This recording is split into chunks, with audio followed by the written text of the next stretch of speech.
The rain had turned Mayfair's cobblestones into mirrors, each one reflecting the golden glow of the Ashworth Gala's windows.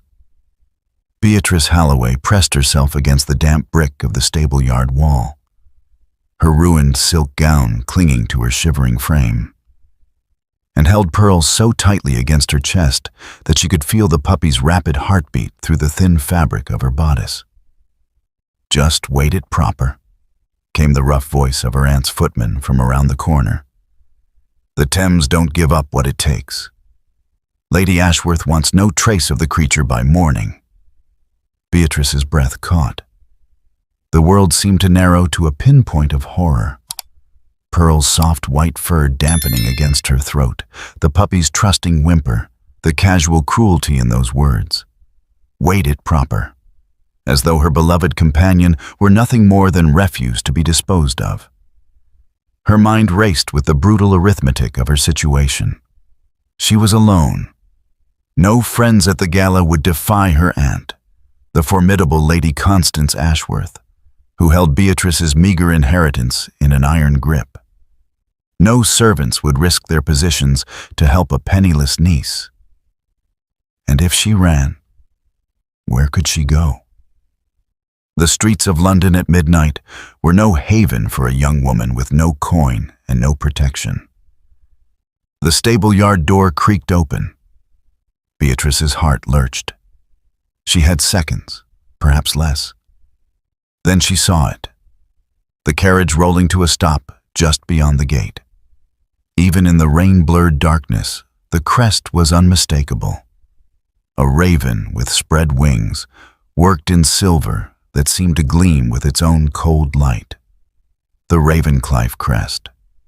She'd heard the whispers about him all evening, watched him from across the ballroom like everyone else did, from a safe distance.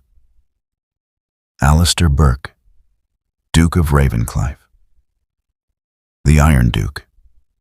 A man so powerful that even her aunt's voice dropped to something approaching respect when his name was mentioned. The footsteps were closer now. Pearl whimpered again, sensing her terror. Beatrice moved without thinking. She couldn't think. Couldn't afford to think. Because thinking would mean accepting that what she was about to do was madness. The carriage door hung open, the step down waiting. The ducal footman had turned away to speak with the driver. 3 seconds. That's all she had. She ran, my beautiful family. Beatrice is seconds away from losing her only friend to the cold river. If you believe no animal deserves a fate like Pearl's, hit that subscribe button right now to show your support. Like and share this video. And before we see if she makes it into the carriage, subscribe and join our inner circle.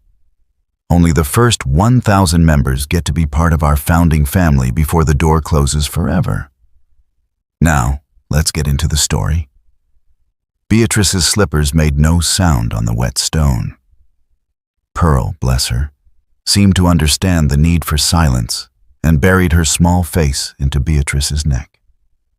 The carriage loomed before her like a cathedral, all gleaming black lacquer and burgundy velvet within. She threw herself inside, pulled the door closed with trembling fingers, and dove for the floor. There was a heavy fur rug folded on the bench seat. Wolf, by the feel of it, thick and dark. Beatrice dragged it over herself and Pearl, creating a den of shadows and animal musk. Her heart hammered so violently she was certain it would give her away. Pearl's tiny body trembled against her, but the puppy remained blessedly silent. The carriage dipped slightly. Someone was climbing in. Beatrice squeezed her eyes shut and pressed her lips to Pearl's head, breathing in the familiar scent of her only friend. Through the heavy fur, she heard the rustle of expensive fabric, the creak of leather as someone settled onto the seat above her. Then came a scent that cut through everything else. Rain-dampened wool, expensive brandy, and something darker. Something that smelled like winter winds across northern moors. The Duke of Ravenclife had entered his carriage. "Drive on," came a voice from above. It was deep, measured, and cold as the blade of a knife drawn in moonlight. The kind of voice that had ordered men into battle, that had silenced the House of Lords with a single syllable. The carriage lurched into motion. Beatrice bit down on her lip to keep from crying out as she was jostled against the floor. Pearl gave a tiny squeak. Above her, the Duke went utterly still. Beatrice's lungs burned. She realized she'd been holding her breath. She forced herself to release it slowly, silently. Perhaps he hadn't heard. Perhaps the sound of rain on the carriage roof and the rattle of wheels on cobblestones had masked Pearl's small noise. Perhaps, "You have precisely 3 seconds to reveal yourself," the Duke said softly, "before I assume you're an assassin and act accordingly." The words were calm, almost conversational, but Beatrice heard the steel beneath them. This was not a man who made idle threats. This was a man who had fought on the peninsula, who had killed in defense of the crown, who could snap her neck as easily as her aunt would snap Pearl's. Slowly, her entire body shaking, Beatrice pushed the fur rug aside and looked up. Even in the dim light of the carriage lamp, Alistair Burke was devastating. Tall enough that his head nearly brushed the ceiling, with shoulders that seemed to fill the entire space. His face was all sharp angles, high cheekbones, a jaw that could have been carved from granite, and eyes the color of a winter storm. Those eyes were fixed on her now, with an intensity that made her feel pinned like a butterfly to a board. She opened her mouth to speak, but no sound came out. All her prepared explanations, her desperate pleas, withered under that merciless gaze. Then Pearl, with the innocent fearlessness of the very small and very loved, poked her white head out from Beatrice's arms and looked up at the Duke with bright, curious eyes. For a long moment, the only sound was the rain and the wheels and Beatrice's ragged breathing. The Duke's expression remained utterly unreadable. "Well," he said at last, his voice still carrying that dangerous softness, "this is unexpected." Alistair Burke had faced charging cavalry, assassins in the dark, and the viper's nest of Parliament without flinching. But the sight of the trembling girl on his carriage floor, clutching a white scrap of fur as though it were the only solid thing in the universe, gave him pause. She was young, perhaps 20, with dark hair escaping from what had once been an elegant arrangement. Her gown was expensive but ruined, torn at the hem, soaked through, and streaked with mud. But it was her eyes that held him, wide, dark, and filled with a terror so profound it bordered on animal panic. This was not a woman who had climbed into his carriage on a lark or as part of some society game. This was someone running for her life. "Your Grace," she managed, her voice barely above a whisper. I can explain." "I expect you will." Alistair settled back against the velvet seat, keeping his movements slow and deliberate. The girl flinched at even that small motion, and something cold settled in his chest. He recognized that particular brand of fear. He'd seen it in the eyes of soldiers who'd been broken by cruel officers, in servants beaten by careless masters. "Begin with your name." "Beatrice." She swallowed hard. "Beatrice Halloway, Your Grace. I was, the niece of Lady Constance Ashworth." Ah, that explained the quality of the gown and the desperation in equal measure. Alistair knew Constance Ashworth by reputation. A woman who collected orphaned relatives like trophies and displayed them at social functions to demonstrate her Christian charity, all while working them to the bone and treating them as unpaid servants. He'd watched her at the gala tonight, parading some pale girl around like a trained dog. And he'd felt the familiar contempt he reserved for society's most elegant cruelties. He studied the young woman before him with new understanding. You were at the Ashworth Gala tonight. It wasn't a question, but she nodded anyway. The puppy in her arms chose that moment to stretch its small neck and yawn, revealing needle-sharp teeth and a pink tongue. The absurdity of the creature, no bigger than his hand, white and fluffy as a cloud, would have been comical under other circumstances. "And the dog?" he asked. At that, something shifted in Beatrice's expression. The terror remained, but beneath it rose something fiercer. "Pearl. Her name is Pearl, and she's mine. She's all I have, Your Grace, and my aunt." Her voice broke. She took a shuddering breath. "My aunt ordered her killed. Tonight. I heard the footman discussing how he would weight her body and throw her in the Thames." The words were delivered with a flatness that spoke of shock, but Alistair heard the anguish beneath. He'd developed a keen sense for truth during his years in military intelligence, and every instinct told him the girl was being honest. More than that, she was fracturing at the seams. "So you invaded my carriage?" He kept his voice neutral, watching her. Yes. Your Grace, I know it was wrong. I know I've committed a terrible—" She was spiraling now, the words tumbling out faster. "I'll accept whatever punishment you see fit. But please, please, if you could just let Pearl go. She's so small, she wouldn't survive on the streets. But perhaps someone kind might find her, and Miss Halloway." His sharp tone cut through her panic. She fell silent immediately, her eyes going even wider. Alistair gentled his voice just slightly. "I'm not going to hurt your dog." The relief that flooded her face was painful to witness. She clutched Pearl tighter, and the puppy let out a small sound of protest. "Thank you," she whispered. "Thank you, Your Grace. If you could stop the carriage, I'll leave immediately. I'll take Pearl and we'll—" "Where?" The single word stopped her. She blinked at him. "Where will you go, Miss Halloway? It's past midnight. You're soaked through, you have no coat, and unless I'm mistaken, no coin either." He watched understanding dawn across her features, followed by a despair that made him want to find Lady Constance Ashworth and introduce her to the same Thames she'd planned for the puppy. "Did you have a plan beyond my carriage?" No.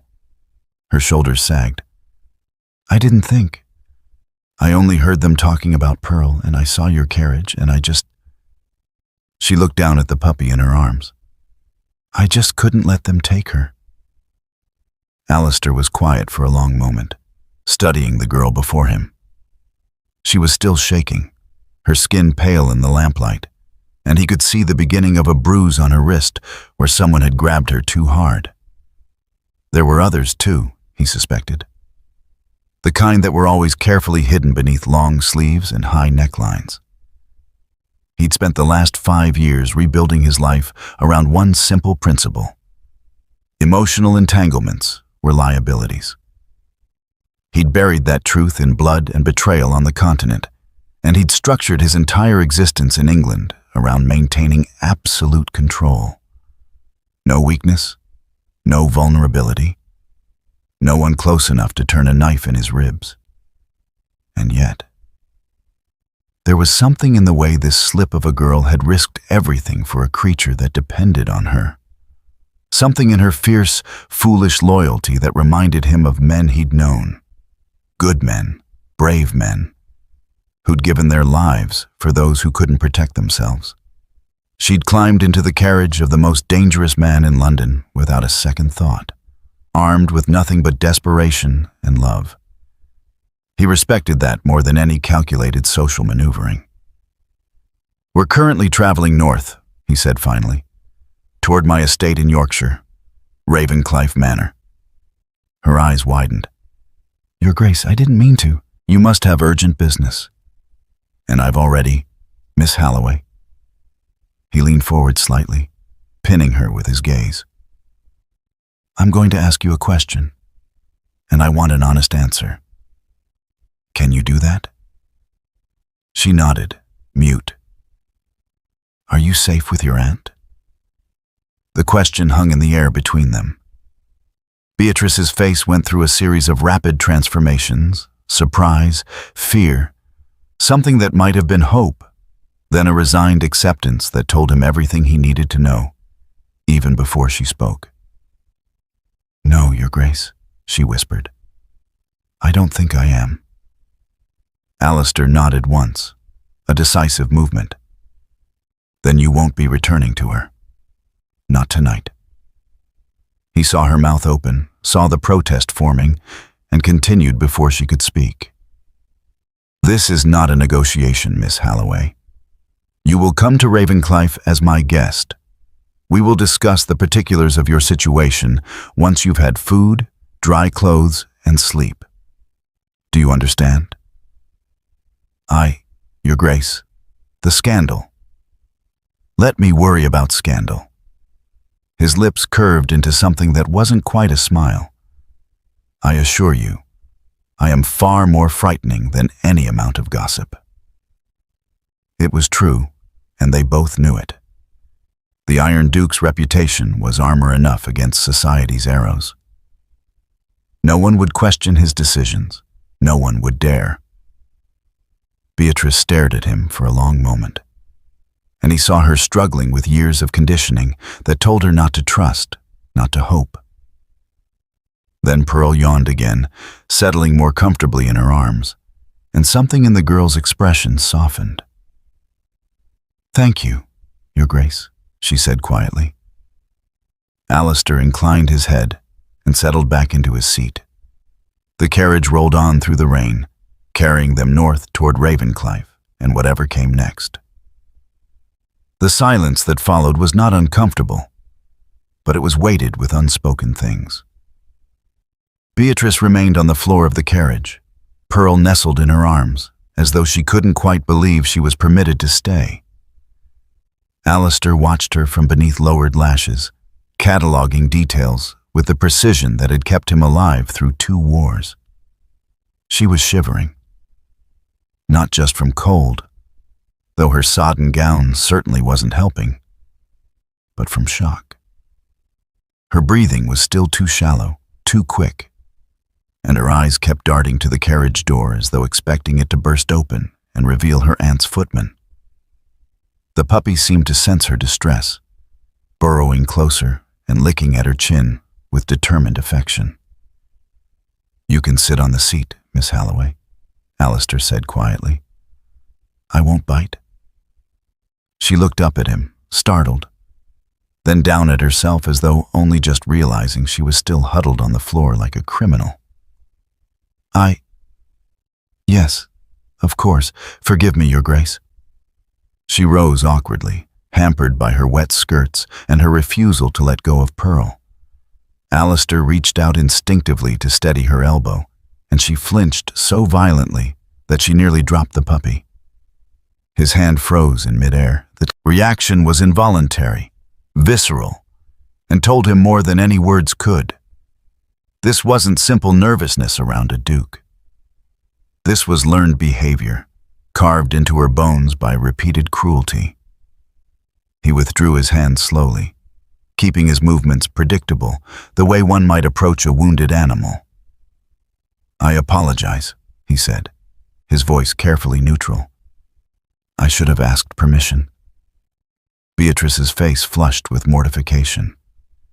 No, Your Grace, that was unforgivably rude of me. You've been nothing but kind, and She was spiraling again. He could see it.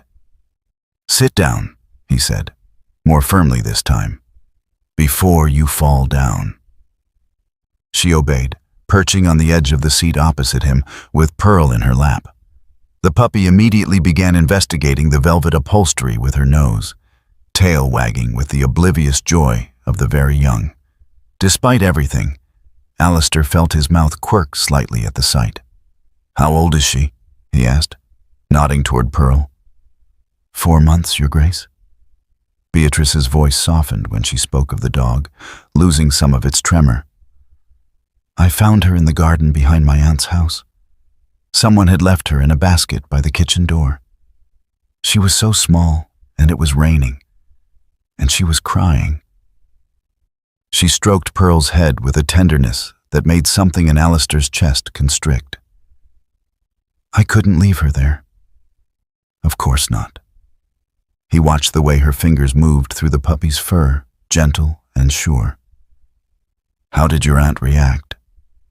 Beatrice's hand stilled. She said I could keep Pearl if I took on additional duties. The mending for the entire household, lessons for her youngest daughter, managing the correspondence with tradesmen. Her voice flattened. She said a useless girl should at least make herself useful if she insisted on keeping a useless creature. Alistair's jaw tightened. And tonight? What changed? Lord Pembroke. The name came out like something bitter. He's an associate of my aunt's, a widower, nearly 60, with debts that would require a very particular sort of wife to manage. She looked down at Pearl. My aunt decided I would suit his needs admirably. He came to dinner last week to meet me. She swallowed. He was very interested in my compliance, in my understanding of a wife's duty to be silent and obedient. And the dog would interfere with that, Alistair finished, his voice colder than the winter winds across his northern estate. She said Lord Pembroke found Pearl's barking irritating, that a proper wife wouldn't keep pets that annoyed her husband. Beatrice's fingers had tightened in Pearl's fur, though she seemed unaware of it. The puppy bore it patiently, pressing against her. The footman was to dispose of Pearl tonight, while I was at the gala. I was meant to be introduced to Lord Pembroke formally, to accept his suit. But I overheard them talking, and You chose the dog, Alistair said softly. She looked up at him then, and for the first time since he'd discovered her, there was no apology in her gaze. Every time, Your Grace. I would choose her every time. She's never asked me to be anything but myself. She doesn't care that I have no fortune, no connections, no beauty to recommend me. She loves me because I feed her and hold her when she's frightened, and that's... Her voice broke. That's more than anyone else has offered.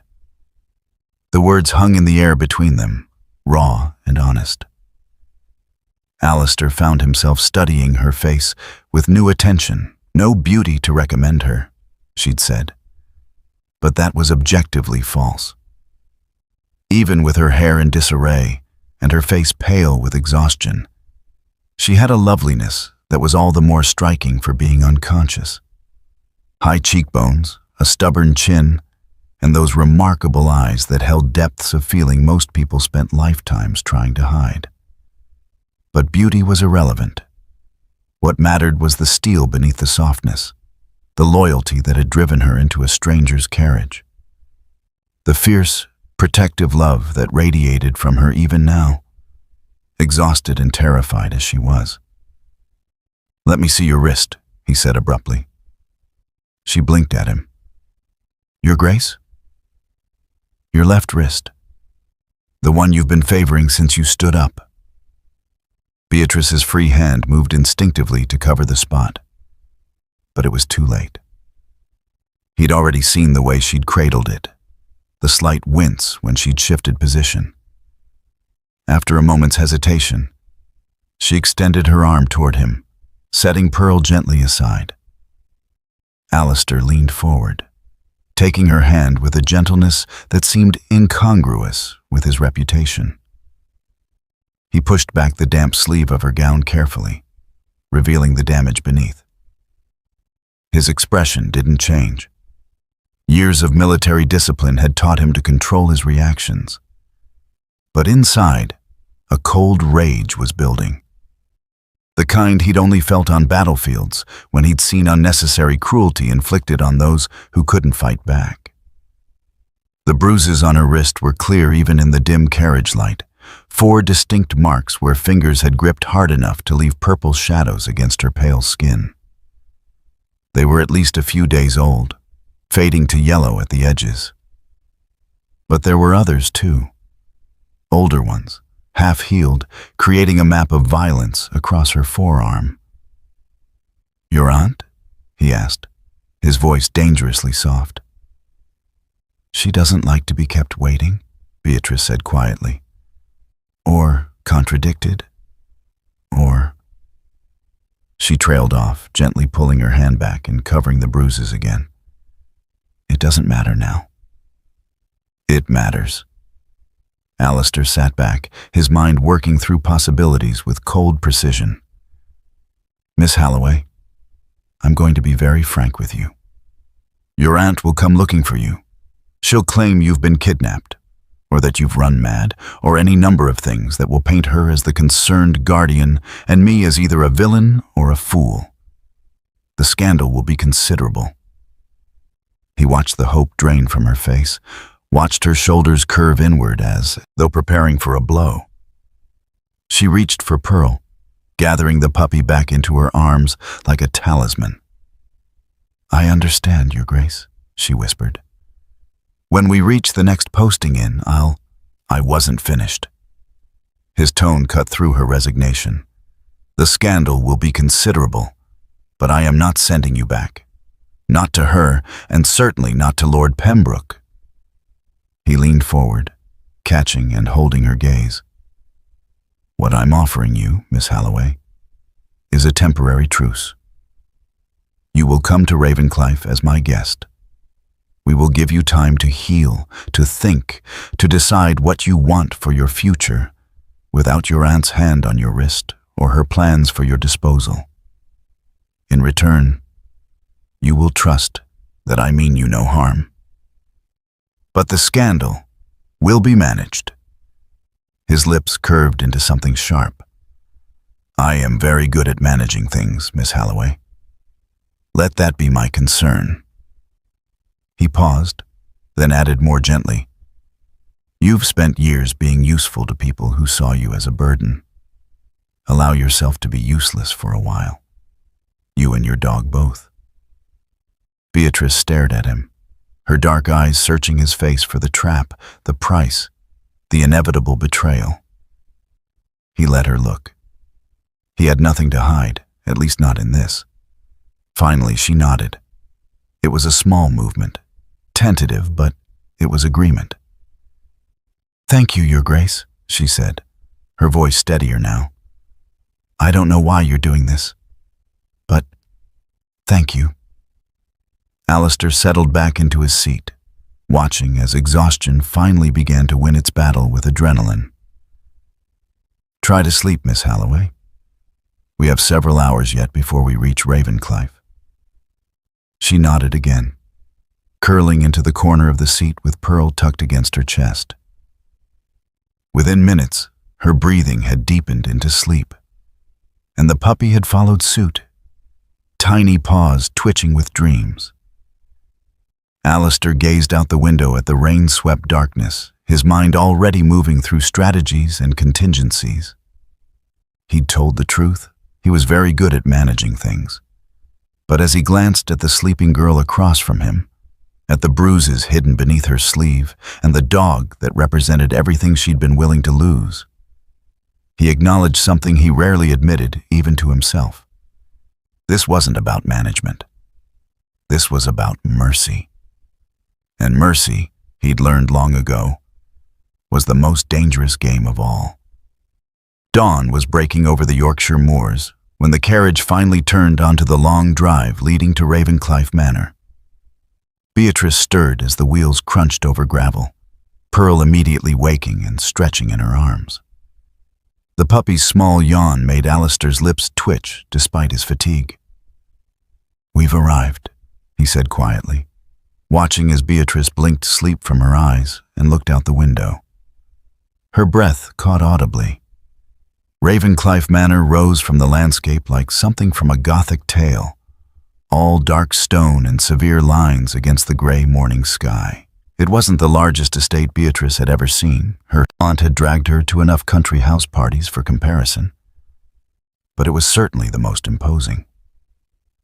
Twin towers flanked the main entrance, their crenellations sharp as teeth against the clouds. Ancient oaks lined the approach, their bare branches reaching toward each other overhead like the rib cage of some massive beast. The effect should have been menacing. Instead, Beatrice felt something unexpected settle in her chest, safety. The house looked like exactly what it was, a fortress, a place that could keep the world at bay. "It's beautiful," she said softly, then flushed at her own boldness. "I mean, it's very impressive, Your Grace." "It's intimidating," Alistair corrected, his tone dry. "That's rather the point. My great-grandfather rebuilt it after the original manor burned down. He believed a man's home should announce his intentions clearly." He glanced at her, something almost like humor in his storm-gray eyes. In this case, the intention was, "Leave me the devil alone." Despite herself, despite everything, Beatrice felt a small smile tug at her lips. "It seems effective." "Remarkably so." The carriage rolled to a stop before the main entrance, and Alistair was already moving, opening the door before the footman could reach it. He stepped down, then turned back to offer Beatrice his hand.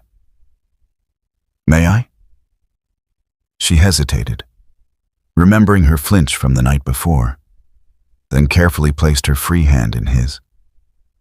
His grip was steady and warm, his fingers curling around hers with a gentleness that seemed at odds with the harsh lines of the manor behind him.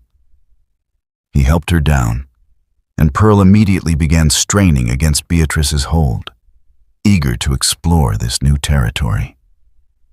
The front doors opened, and a woman emerged who could only be the housekeeper. She was perhaps 50, with steel-gray hair tucked severely beneath a white cap and sharp eyes that missed nothing. Those eyes traveled from the Duke to Beatrice to the squirming puppy in her arms, and Beatrice watched the woman's expression shift from surprise to professional neutrality in the space of a heartbeat. "Your Grace," the housekeeper said, dropping into a curtsy. "We weren't expecting you until next week." "Plans changed, Mrs. Blackwood?" Alistair gestured to Beatrice. "This is Miss Beatrice Halloway. She'll be staying with us as my guest. She'll need the blue room prepared, a hot bath drawn, and a full breakfast sent up within the hour." Mrs. Blackwood's gaze sharpened on Beatrice, taking in the ruined gown, the exhausted face, the protective way she held the dog. Something shifted in the housekeeper's expression. Not quite sympathy, but understanding. "Of course, Your Grace." "And the—" She paused delicately. "Creature?" "Pearl," Beatrice said quickly, then bit her lip, realizing she'd spoken out of turn. But Mrs. Blackwood only nodded. "Pearl will need a basket and some scraps from the kitchen, I expect. Perhaps some old blankets for bedding." She looked at Alistair. "Shall I have her kept in the kennels, Your Grace?" "No." The word came from Beatrice before she could stop herself, sharp with panic. Pearl was not going into kennels, not where she couldn't see her, not after everything. "Please, "The dog stays with Miss Halloway," Alistair said calmly, cutting through her rising distress. "Whatever she needs, baskets, blankets, food, see that it's provided. Pearl is also a guest of this house." Mrs. Blackwood's lips twitched in what might have been amusement. "Very good, Your Grace. I'll see to it immediately." She turned to Beatrice, her voice gentling slightly. "If you'll follow me, Miss Halloway, I'll show you to your room." Beatrice looked back at Alistair, suddenly uncertain. In the carriage, enclosed in that small space, his protection had seemed solid and real.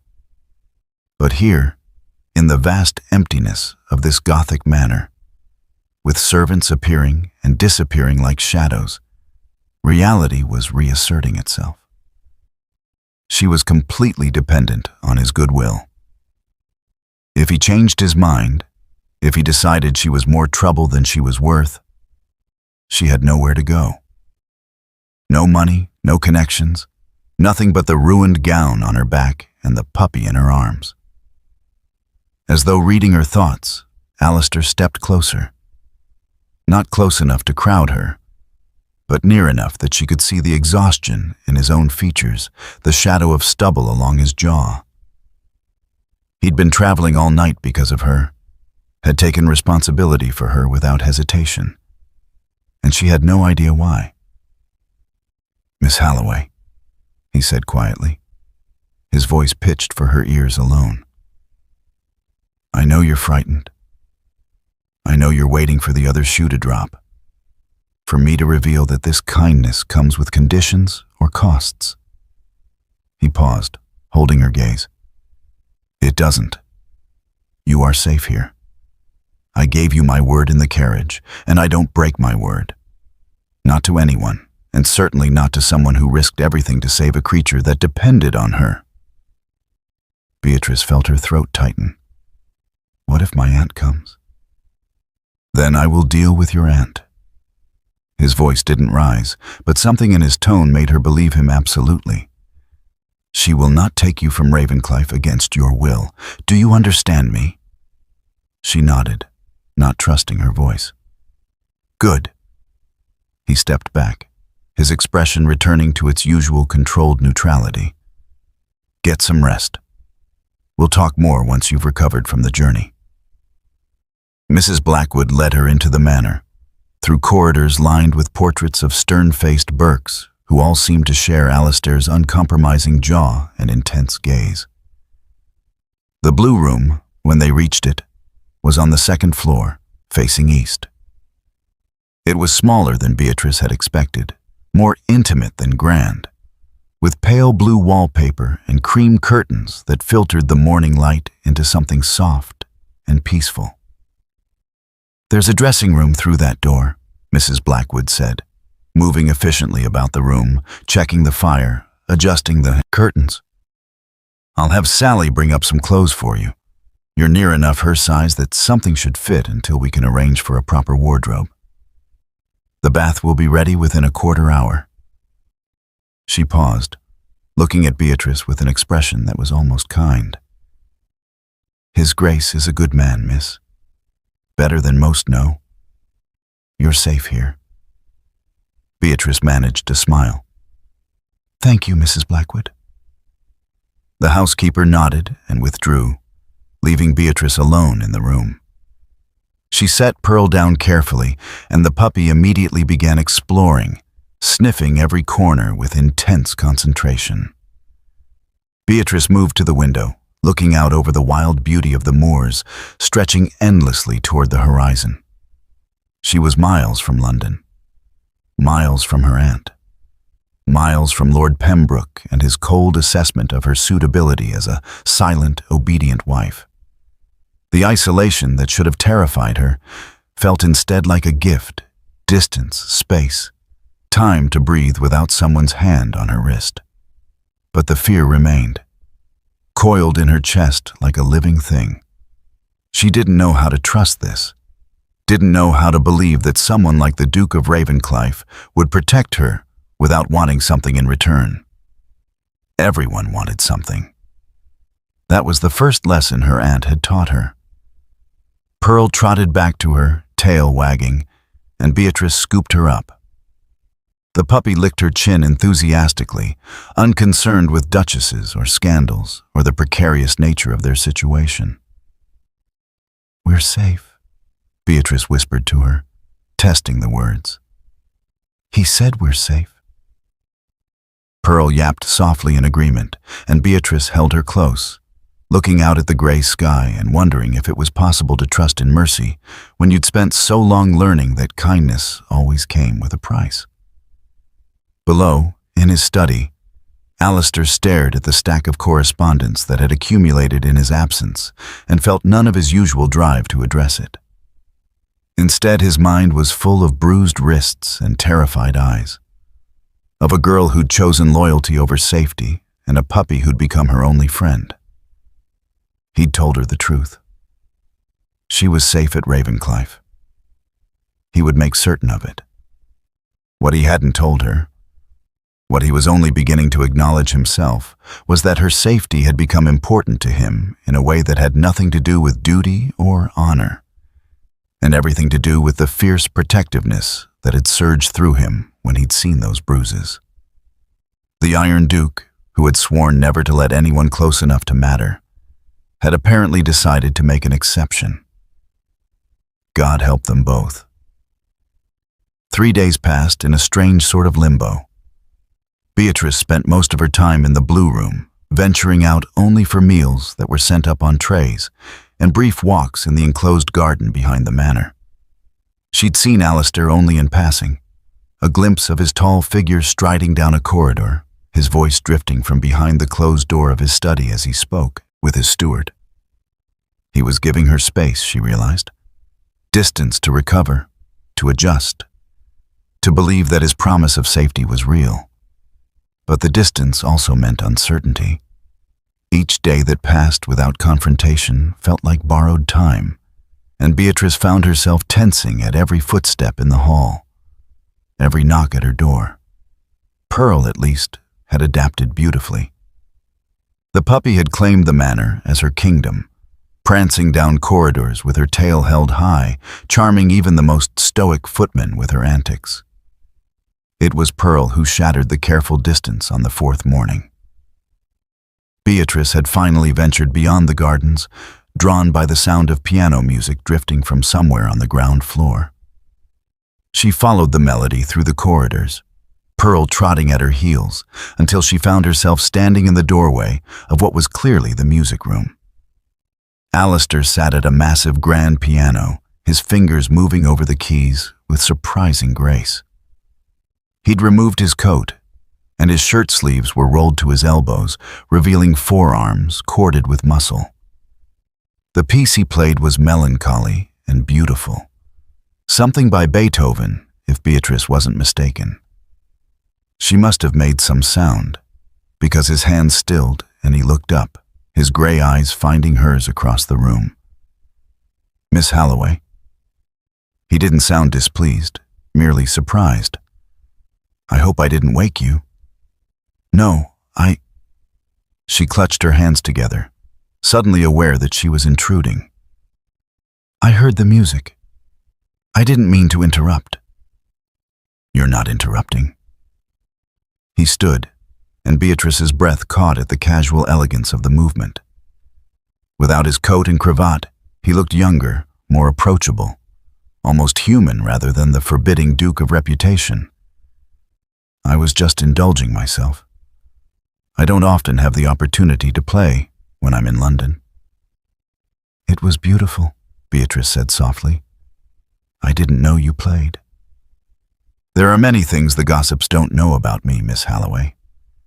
I prefer it that way." His lips quirked slightly.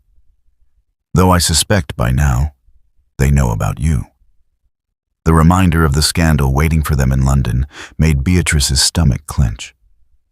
But before she could respond, Pearl had spotted something infinitely more interesting than human conversation. On a pedestal near the window sat a Chinese vase, blue and white porcelain that even Beatrice's untrained eye could identify as ancient and priceless. And next to the pedestal, a silk tassel hanging from the curtain tie, swaying gently in the breeze from the window. Pearl, with the single-minded determination of a puppy who'd spotted prey, launched herself at the tassel. "Pearl, no!" Beatrice started forward, but it was too late. The puppy's enthusiastic attack on the tassel caused her to jump, her back paws scrabbling against the pedestal. The vase wobbled. Time seemed to slow. Beatrice watched in horror as the priceless porcelain tipped, teetered, and fell. She heard her own sharp cry, saw Alistair move with startling speed, but neither of them was fast enough. The vase hit the floor with a sound like bones breaking and shattered into a dozen pieces. Pearl, startled by the noise, yelped and scrambled behind Beatrice's skirts. The silence that followed was deafening. Beatrice stared at the shattered porcelain, her mind racing through calculations of cost and consequences. That vase had probably been worth more than everything she'd ever owned, combined. More than her aunt's plans to sell her to Lord Pembroke could have netted. It was the kind of destruction that warranted dismissal for a servant. And she wasn't even a servant. She was a charity case. An uninvited guest who'd brought chaos into the Duke's ordered world. "Your Grace, I am so sorry." The words tumbled out in a rush. "I'll pay for it. I don't know how, but I'll find a way. She was already moving, dropping to her knees to gather the pieces, her hands shaking so badly she could barely hold them. "Please, I didn't mean..." Pearl didn't understand. "Miss Halloway." His voice was calm, but she barely heard it over the roaring in her ears. "I'll work. I can take a position somewhere. I'll send you everything I earn until it's repaid." A sharp edge of porcelain bit into her palm, and she gasped, dropping it. Blood welled from the cut, bright red against her pale skin. "Beatrice." The use of her given name cut through her panic. She looked up to find Alistair crouched beside her, his expression unreadable. "Stop. You're bleeding. The vase is a vase." He took her hand gently, examining the cut with a frown. It wasn't deep, but it was bleeding freely. "It can be replaced. Your hand cannot." He produced a handkerchief from his pocket and pressed it against her palm, his larger hand enfolding hers. "And for God's sake, stop apologizing." Beatrice stared at him, unable to comprehend what she was hearing. But it must have been worth £800 at auction, according to my father's inventory. Alistair said it as calmly as if he were discussing the weather. "Ming Dynasty, gifted to my great-grandfather by an ambassador. Quite rare." £800. Beatrice felt dizzy. She'd be working for years, decades, to repay such a sum.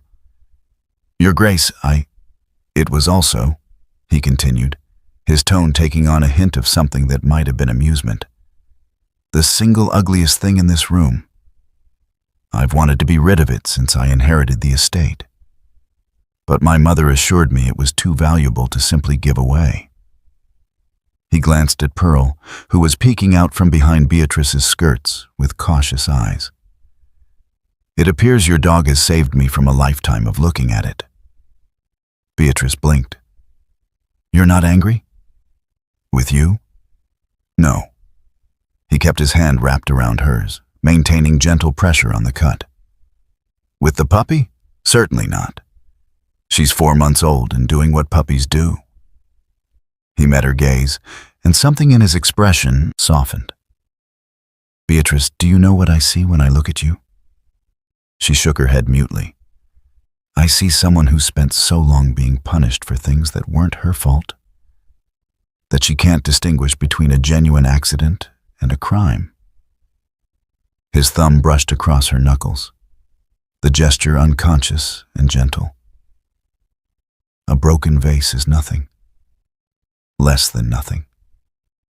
It's porcelain and paint and the pretentious taste of a dead ancestor.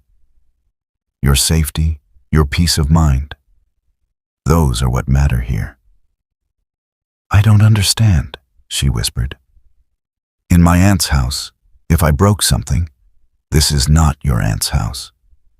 His voice hardened slightly, though his touch remained gentle. "And I am not your aunt. Here, you are allowed to make mistakes.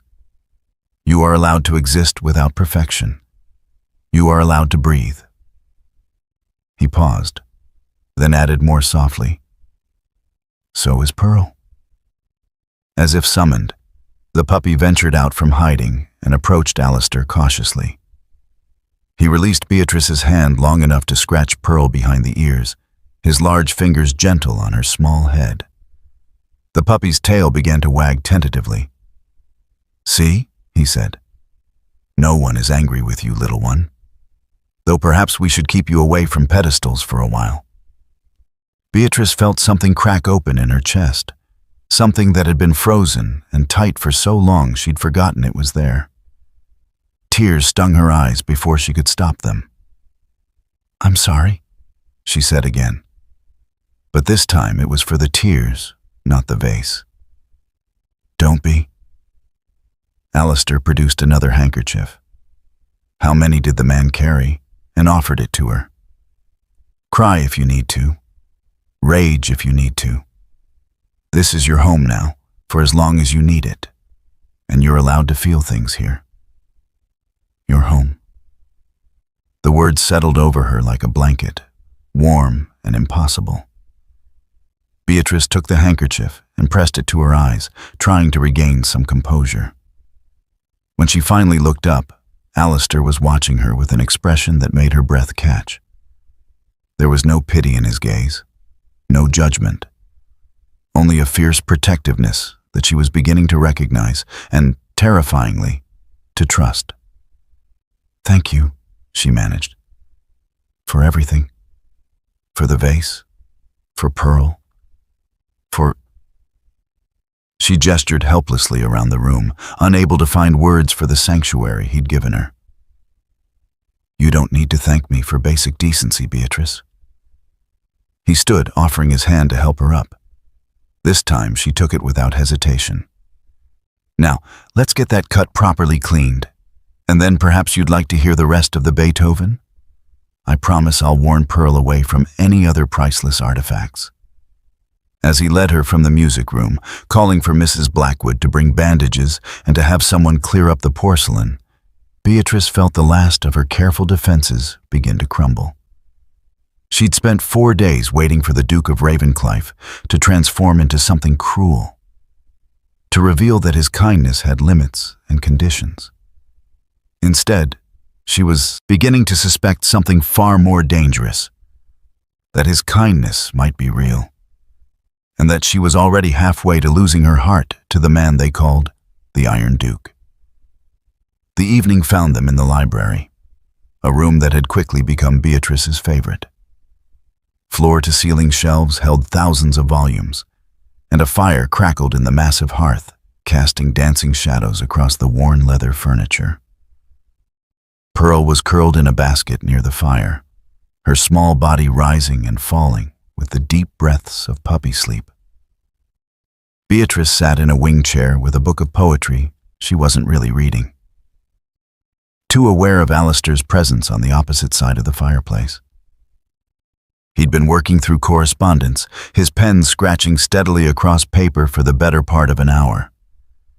But now he'd set the pen aside and was staring into the flames with an expression that made something in Beatrice's chest tighten.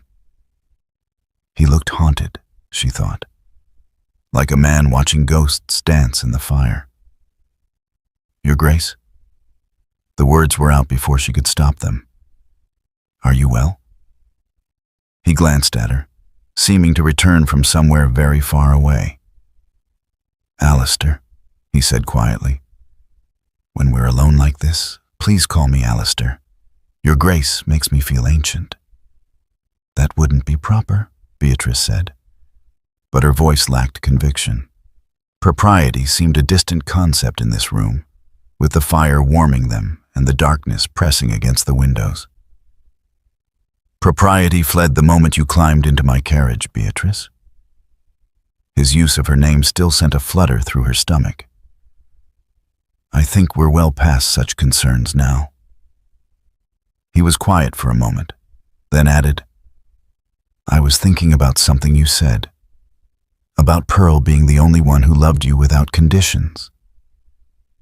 Beatrice set down her book, her full attention on him now. "Yes, I understand that," he said softly. "More than you might think." He leaned back in his chair, his long fingers steepled beneath his chin.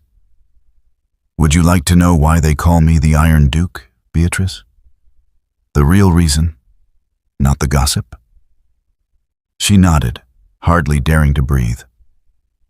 "I was engaged once," he began, his voice carefully neutral in a way that told her the neutrality cost him.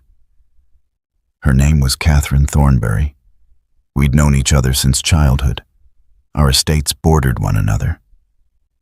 She was beautiful, accomplished, everything a duke could want in a wife. I was 23 and foolish enough to believe that history and affection were the same as love. Beatrice's hands tightened on the arms of her chair.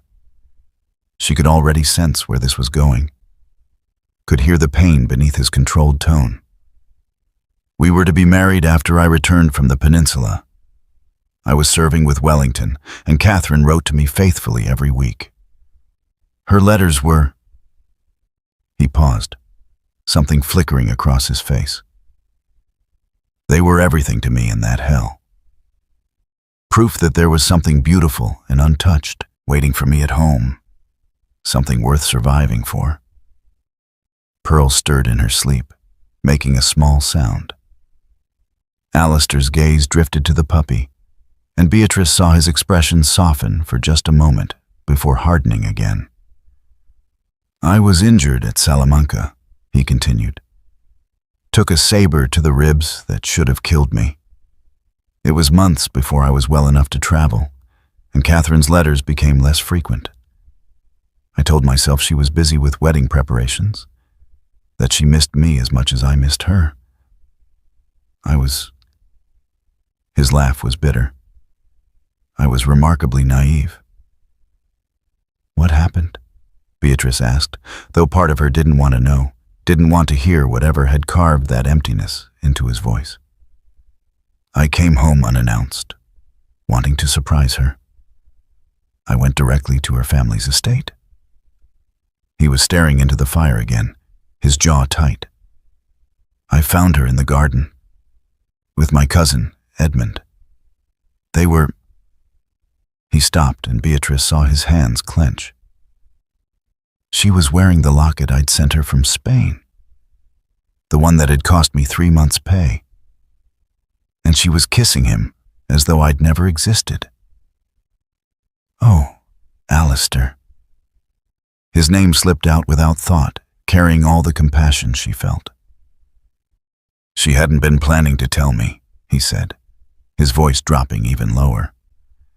"She'd intended to marry me as planned, secure the title and the fortune, and continue her affair with Edmund in secret.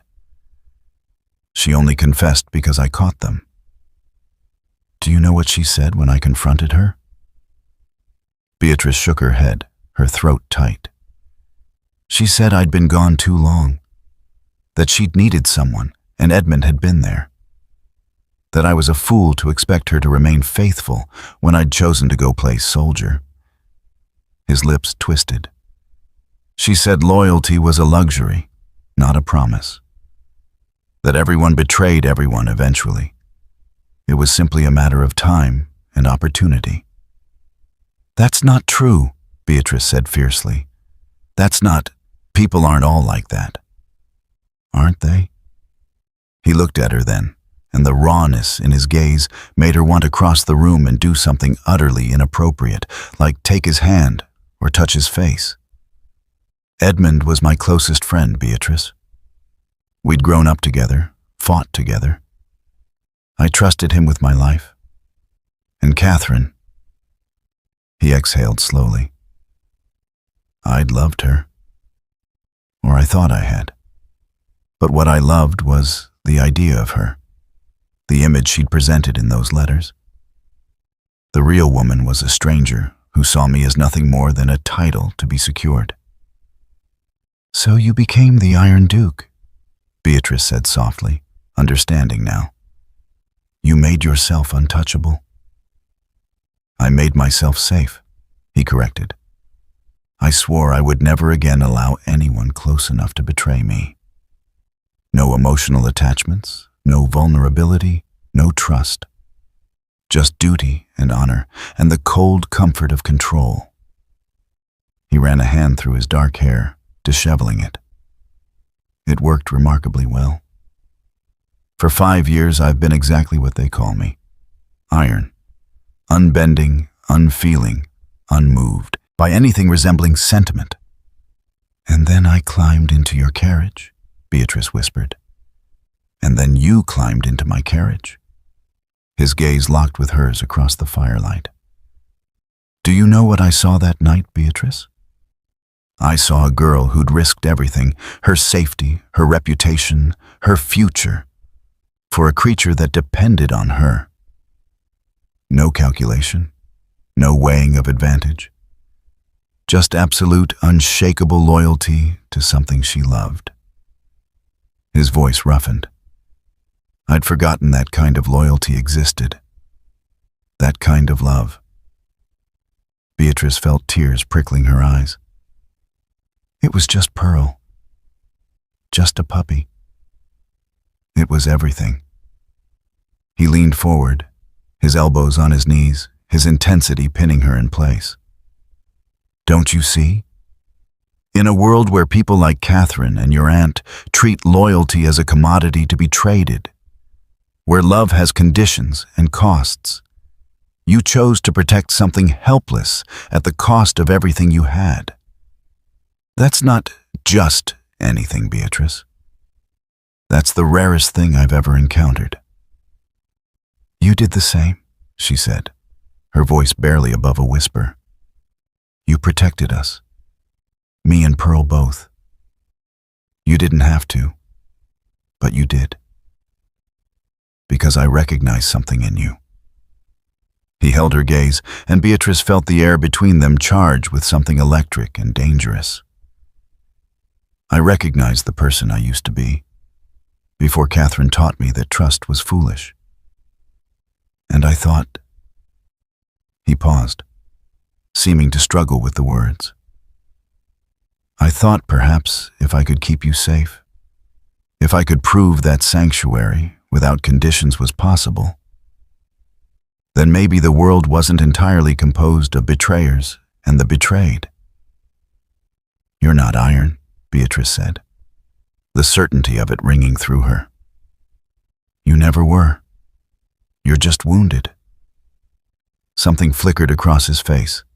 Surprise, perhaps, or recognition. "We're both wounded," he said quietly. "The difference is, you haven't let it make you cruel. Neither have you." They sat in silence for a long moment, the fire crackling between them. Pearl woke and stretched, then trotted over to Beatrice, who scooped her up automatically. The puppy's warm weight was grounding, real, a reminder of why she was here. "Thank you," Beatrice said finally, "for telling me, for trusting me with this." "You trusted me with your life," Alistair said simply. "It seemed only fair to trust you with my history." He stood, and Beatrice felt the loss of the moment like a physical ache. "It's late. You should rest." She rose as well, cradling Pearl. "Alistair?" He paused at the door, looking back at her. "What Catherine said, about loyalty being a luxury, about everyone betraying everyone, she was wrong." Beatrice met his eyes steadily. "Some people keep their promises. Some people are worth the risk of trusting them." For a long moment, he simply looked at her. Then his lips curved into something that wasn't quite a smile, but was softer than she'd ever seen on his face. "Good night, Beatrice," he said quietly, and left her standing by the fire, her heart racing and her mind full of shadows and firelight and the terrible, wonderful realization that she was falling in love with a man who'd spent 5 years teaching himself not to feel. But she'd seen beneath the iron tonight. She'd seen the wound and the man who bore it with dignity rather than bitterness. And she thought perhaps, if she was very careful and very brave, she might convince him that loyalty without conditions wasn't just something dogs offered.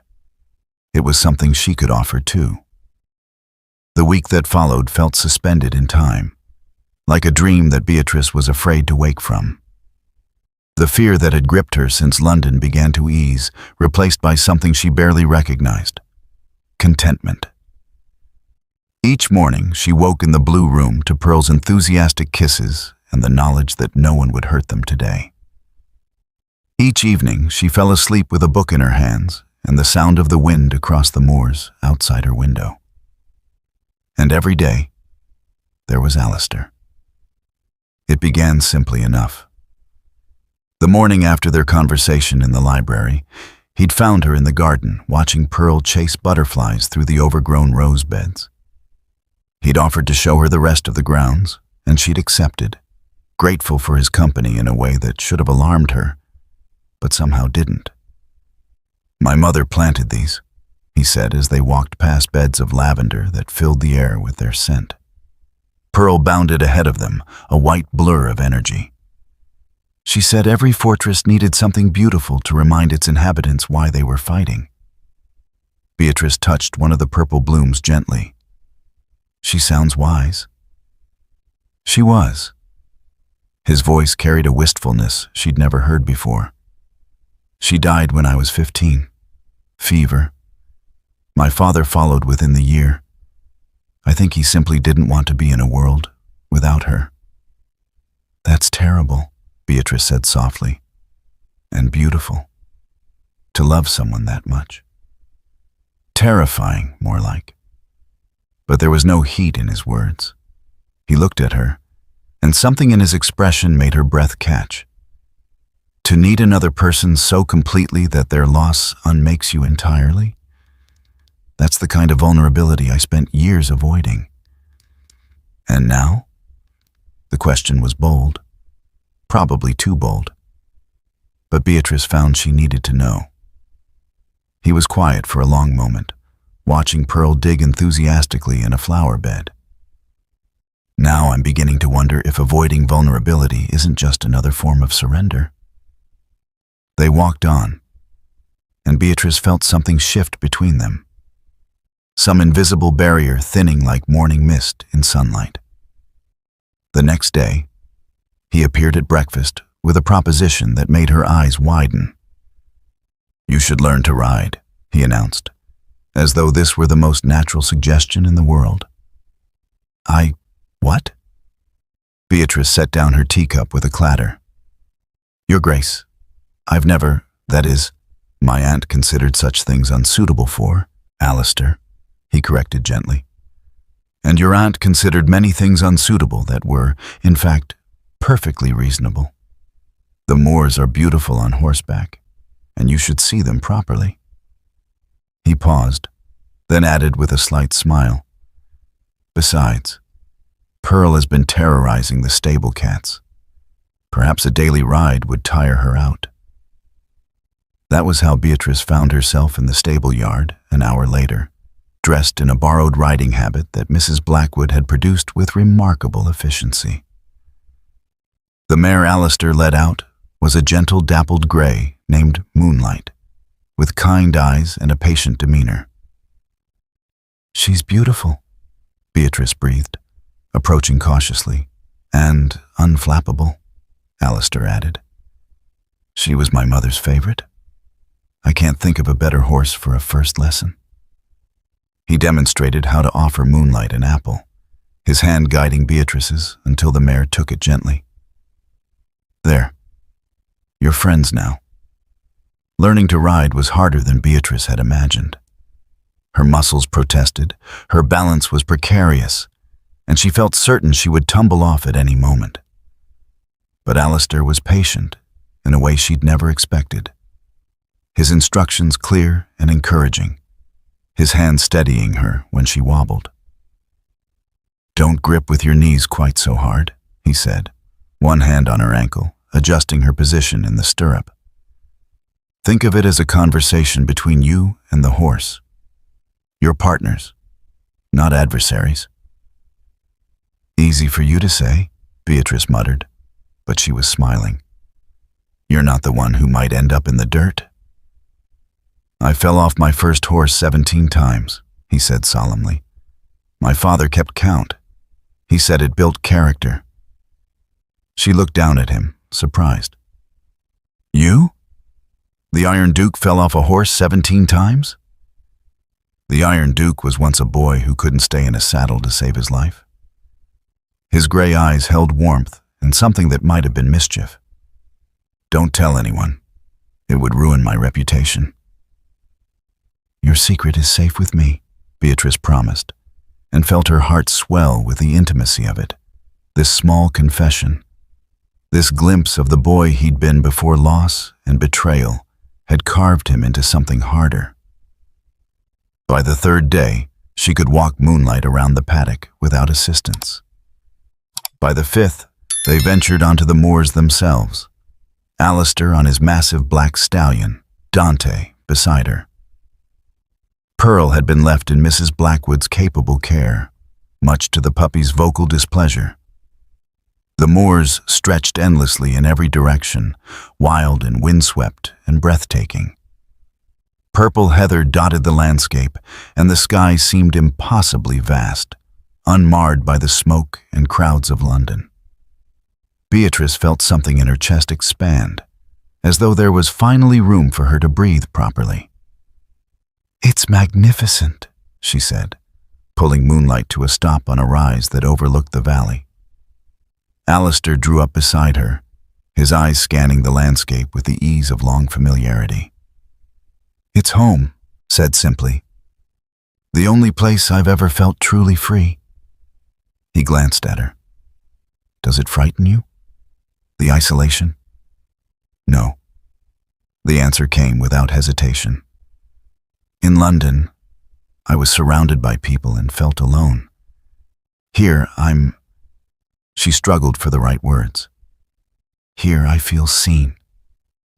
Something flickered across his face, too quick to name. "You are seen, Beatrice. Perhaps more than you realize." The wind picked up, pulling strands of her hair free from their pins. Alistair reached out without thinking, tucking them gently behind her ear. The gesture was so tender, so natural, that Beatrice forgot to breathe. His hand lingered for a moment, his fingers just brushing her cheek, and she saw something raw and unguarded in his expression before he pulled back. "We should head back," he said, his voice rougher than usual. "Mrs. Blackwood will have tea ready, and Pearl will have destroyed something else by now." But neither of them moved immediately. They sat there on the rise, the wind singing around them, the moors spreading wild and free beneath the gray sky. And Beatrice thought she'd never been happier in her entire life. The evenings developed their own rhythm. After dinner, they would retreat to the library, sometimes reading in comfortable silence, sometimes talking about everything and nothing. Alistair told her about his time in the peninsula, about the men he'd served with, and the impossible decisions of war. Beatrice found herself sharing stories from her childhood, before her parents died, when life had been full of laughter and possibility. "My father used to take me to the shore," she said one night, curled in her usual chair with Pearl dozing in her lap. "We'd search for shells and build castles in the sand. He said every person needed a castle of their own, even if it was just made of sand and dreams." "He sounds like a good man," Alistair said quietly. "He was." Beatrice smiled at the memory, bittersweet but no longer painful. "He would have liked you, I think. He always said the best people were the ones who'd been broken and chose to mend themselves rather than break others." "Is that what you think I'm doing?" There was something vulnerable in the question. "Mending?" She looked at him across the firelight, this man who'd saved her without hesitation, who'd shown her patience and kindness when she'd expected neither, who'd shared his wounds and trusted her with his truth. "I think we're mending each other," she said softly. The silence that followed was full of unspoken things. Alistair's gaze held hers, and Beatrice saw in his eyes what she felt in her own heart, this fragile, terrifying, wonderful thing growing between them. Too precious to name, yet too powerful to ignore. "Beatrice," he began. then stopped. She saw him struggle with something, saw the war between his careful control and whatever he was feeling. Finally, he simply said, "I'm glad you climbed into my carriage that night." "So am I," she whispered. The week passed like water through fingers, precious and fleeting. Beatrice knew it couldn't last, that eventually the world would intrude, that her aunt or scandal or simply reality would shatter this perfect sanctuary they'd built. But for now, riding across the moors with Alistair beside her, reading by the fire while he worked at his desk, teaching Pearl not to chase the stable cats while he watched with barely concealed amusement. For now, this was enough. More than enough. It was everything she had never known she needed. And when she caught him watching her with an expression that made her heart race, when his hand lingered on hers a moment too long, when his voice softened in that particular way that felt like a caress, she allowed herself to hope that perhaps, just perhaps, he felt it too. This thing between them that had no name yet, but felt like coming home. The peace shattered on the 8th morning. Beatrice was in the garden with Pearl, watching the puppy investigate a particularly interesting patch of earth, when she saw Alistair striding toward her from the house. Even at a distance, she could read the tension in his shoulders, the tight set of his jaw. Her contentment evaporated like morning dew, replaced by the old familiar dread. "What's happened?" she asked as he drew near. He held out a folded newspaper without preamble. This arrived from London with the Morning Post. Beatrice took it with trembling fingers. The headline seemed to leap off the page.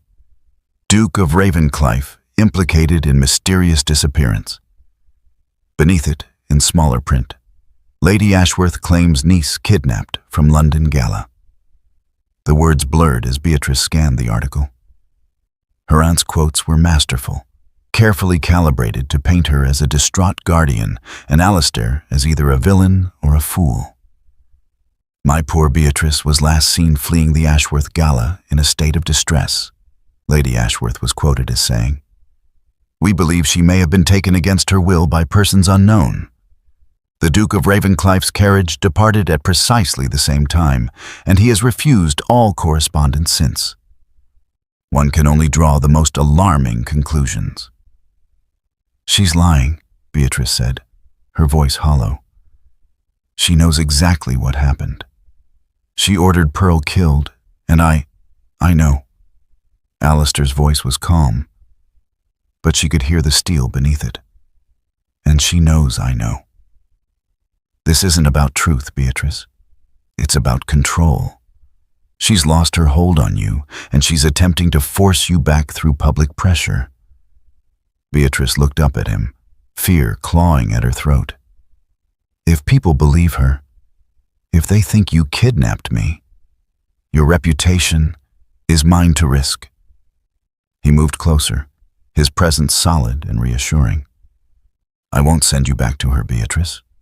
Not for scandal, not for gossip, not for anything. But the House of Lords, your standing in society," she gestured helplessly at the newspaper. "She's made it sound like I was abducted, like you're holding me against my will. If she brings charges, then I'll defend against them." His hand came up to cup her cheek, the gesture so natural now it no longer startled her. "Look at me.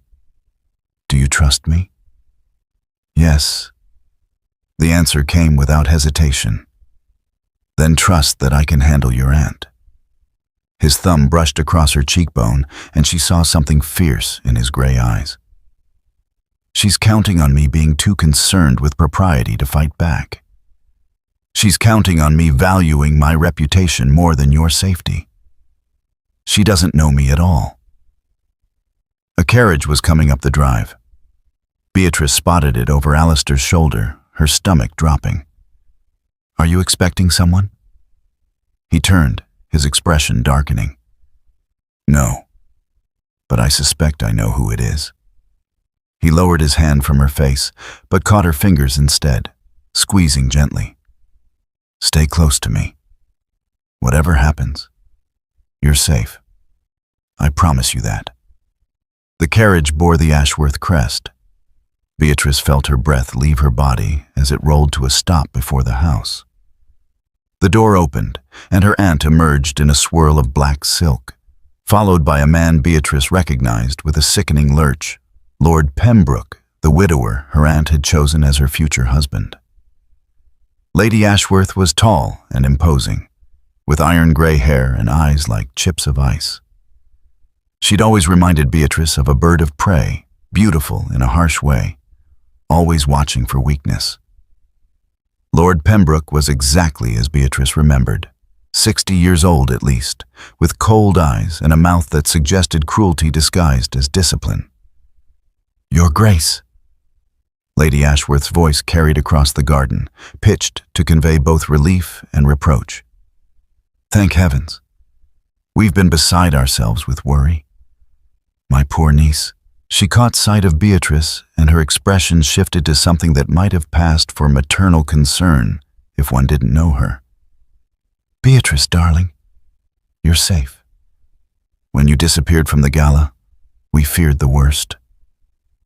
Alistair's hand tightened on Beatrice's. Lady Ashworth, Lord Pembroke, this is unexpected. Unexpected? Lady Ashworth's voice rose an octave, a calculated display of distress. Your Grace, my niece has been missing for over a week. The entire city is in an uproar. Surely you can understand our concern. Miss Halloway is not missing, Alistair said, his voice cold enough to freeze water. She is here, under my protection, as my guest. Your guest? Lord Pembroke spoke for the first time, his voice carrying a sneer. An unmarried young woman, alone with a bachelor, for over a week? Your Grace, surely you understand how this appears. I understand perfectly how it appears, Lord Pembroke. What I don't understand is why that should concern you. Beatrice felt rooted to the spot, watching the scene unfold with a dreamlike horror. Her aunt's gaze had found her now, really found her, and the rage beneath the false concern was palpable. Beatrice, come here at once, Lady Ashworth commanded, her voice sharp. We're leaving immediately. This entire situation is deeply inappropriate, and no. The word came from Beatrice before she could think, propelled by a week of safety and the memory of Alistair's hand in hers. I'm not going with you. The silence that followed was absolute. Even Pearl seemed to sense the tension, pressing against Beatrice's skirts with a small whimper. Lady Ashworth's expression turned glacial. I beg your pardon? I said no. Beatrice's voice shook, but she forced herself to continue. I won't go back with you. I won't marry Lord Pembroke. I won't. Her courage faltered under her aunt's withering stare, years of conditioning screaming at her to submit, to apologize, to obey. Then she felt Alistair's presence at her back, solid and unwavering, and something in her straightened. Miss Halloway is of age, Alistair said, his voice cutting through the tension like a blade. She is not your property, Lady Ashworth, nor your prisoner. If she chooses to remain at Ravenclife, that is entirely her decision. She is my ward, Lady Ashworth hissed, the pretense of concern dropping away. Her parents left her in my care, and I have legal authority. Your legal authority extends to her inheritance, nothing more. And that only until she marries or reaches the age of 25. Alistair's voice was deadly calm. Would you like me to have my solicitor explain the law to you, or shall we continue this fascinating display of concern that materialized only after the newspapers became involved?